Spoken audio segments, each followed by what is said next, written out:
میرے معزز خواتین و حضرات اور سامعین، السلام علیکم۔ آپ کو میرے چینل اسلامک سٹوریج ٹائم میں خوش آمدید۔ دجال، جس کو مسیحی دجال بھی کہا جاتا ہے، وہ ایک ایسا کردار ہے جو قیامت کے قریب دنیا میں ظاہر ہوگا، اور یہ قیامت کی بڑی نشانیوں میں سے ایک نشانی ہے۔ یہ ایک آنکھ سے کانا ہوگا اور اس کی دونوں آنکھوں کے درمیان کافرہ لکھا ہوگا۔ اس کو کوئی بھی پڑھا ہوا یا ان پڑھ بھی پڑھ سکتا ہوگا۔ اس کے پاس بہت ساری طاقتیں ہوں گی۔ کچھ لوگ اس کو اپنا مسیحا سمجھ کر اس کے پیچھے چلنا شروع کر دیں گے۔ یہ مردوں کو زندہ کر دے گا اور ویران فصلوں کو آباد کر دے گا، بیماروں کو تندرست کر دے گا، حتیٰ کہ سورج کی گردش کو روکنے کی بھی طاقت رکھتا ہوگا۔ بہت سارے یہودی اور بہت سارے کمزور عقیدے والے لوگ اور ایمان والے لوگ بھی اس کو اپنا مسیحا سمجھیں گے، اور بالآخر یہ حضرت عیسیٰ کے ہاتھوں مارا جائے گا، اور اس طرح اس فتنے کا خاتمہ ہوگا۔ آپ صلی اللہ علیہ وآلہ وسلم نے فرمایا کہ بیت المقدس کی آبادی مدینہ کی بربادی ہے، اور مدینہ کی بربادی بڑی جنگوں اور فتنوں کا آغاز ہے، اور فتنوں کا ظہور قسط الدنیا کی فتح ہے، اور قسط الدنیا کی فتح کے بعد دجال ظاہر ہو جائے گا۔ اگر میں اس وقت موجود ہوا تو تمہاری طرف سے اس سے نمٹ لوں گا، اور اگر وہ میرے بعد نکلا تو پھر یہ بات یاد رکھنا کہ تمہارا رب کانا نہیں ہے، کیونکہ دجال کانا ہوگا جو اپنے رب ہونے کا دعویٰ کرے گا۔ وہ پوری دنیا کا چکر لگائے گا، لیکن وہ مکہ اور مدینہ میں داخل نہیں ہو سکے گا، اور بہت ساری دنیا کو گمراہ کرنے کے بعد حضرت عیسیٰ کے ہاتھوں مقام لد پر مارا جائے گا۔ ایک صحابی کا واقعہ جس نے دجال سے ملاقات کی اور دجال نے ان سے کیا کہا۔ حضرت تمیم داریہ ایک صحابی رسول ہیں جو ابتدا میں عیسائی تھے۔ ایک بار وہ اپنے خاندان کے ساتھ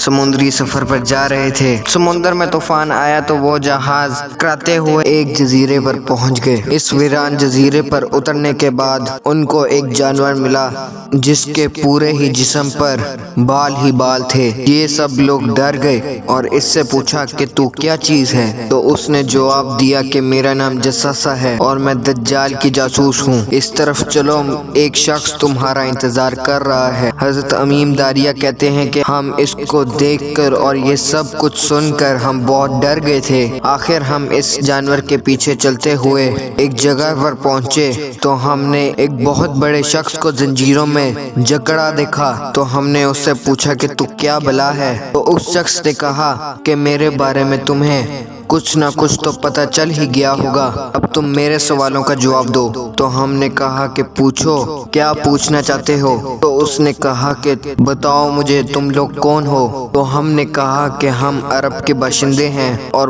بتایا کہ ہم کس طرح اس جزیرے پر پہنچے۔ تو اس شخص نے کہا کہ مجھے بتاؤ کہ بیسان، جو شام کی ایک بستی کا نام ہے، وہاں کی کھجوروں پر پھل آتا ہے یا نہیں؟ تو ہم نے کہا کہ آتا ہے۔ تو اس نے کہا کہ ان قریب وہاں پھل آنا بند ہو جائے گا۔ تو اس نے بحیرہ طبریہ کے بارے میں پوچھا، وہاں پر پانی ہے یا نہیں؟ تو ہم نے کہا کہ وہاں پر پانی ہے۔ تو اس نے کہا کہ وہاں کا پانی ان قریب ختم ہو جائے گا۔ اسی طرح اس نے ایک شام کے چشمے کے بارے میں پوچھا کہ لوگ اس چشمے سے اپنے کھیتوں میں پانی دیتے ہیں یا نہیں؟ تو ہم نے کہا ہاں دیتے ہیں۔ تو وہاں کا چشمہ بھی ان قریب خشک ہو جائے گا۔ تو اس نے پوچھا کہ اس نبی کے بارے میں بتاؤ جو پڑا ہوا نہیں ہے۔ تو ہم نے جواب دیا کہ وہ مکہ سے ہجرت کر کے مدینہ پہنچ گئے ہیں۔ تو اس نے پوچھا کہ کیا عرب کے لوگوں نے ان کے ساتھ جنگ کی ہے؟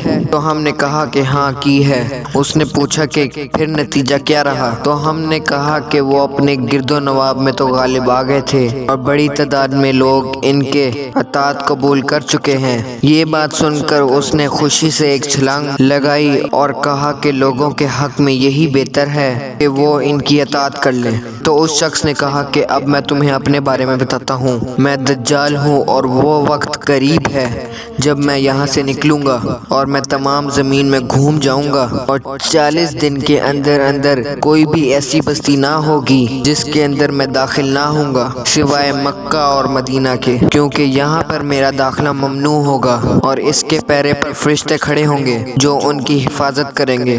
آپ صلی اللہ علیہ وآلہ وسلم نے صحابہ اکرام کو میم داریہ کا قصہ سنانے کے بعد 3 باری اپنے منبر پر لکڑی ماری اور فرمایا یہی مدینہ ہے، اور پھر فرمایا کہ وہ جزیرہ بحر یمن، بحر شام بلکہ مشرق کی جانب ہے، اور مشرق کی طرف اپنے ہاتھ سے اشارہ بھی فرمایا۔ سوال یہ بھی پیدا ہوتا ہے کہ وہ کس جگہ پر قید ہے۔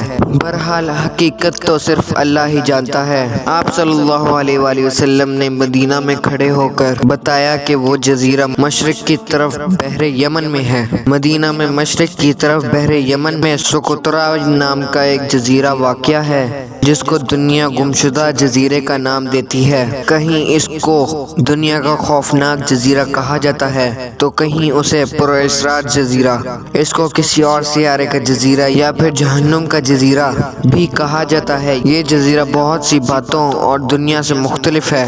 مثال کے طور پر یہاں پر پائے جانے والا ڈریگن بلڈ ٹری، اس کی شاخوں سے خون بہتا ہے، اور عجیب و غریب جانور اور سفید ریگستان، مریخ پر پائے جانے والے پہاڑی سلسلے، اور اس کے علاوہ سینکڑوں ایسی چیزیں ہیں جو اس جزیرے کے علاوہ دنیا پر کہیں اور بھی پائی نہیں جاتی۔ اور اس کے بعد وہاں پر پائے جانے والے خوفناک غار، اور جو کئی کلومیٹر تک طویل ہیں، اور اس کے اندر کا گھپ اندھیرا اور سناٹا ان غاروں کو پر اسرار بناتے ہوئے نظر آتے ہیں۔ کہا جاتا ہے کہ انہی غاروں میں کسی جگہ پر دجال قید ہے، اور جو قیامت کے قریب نکلے گا اور جو پوری دنیا میں فساد برپا کر دے گا۔ یہ چند کے آثار جن کی احادیث کے ذریعے اور اس جزیرے میں پائی جانے والی عجیب و غریب حقیقتوں سے کسی حد تک تائید بھی کی جا سکتی ہے، اور اس میں کتنی حقیقت ہے یہ صرف اللہ رب العزت کی ذات ہی جانتی ہے۔ اور یہ تھی آج کی ویڈیو، جلد ہی اگلی ویڈیو کے ساتھ حاضر ہوں گا۔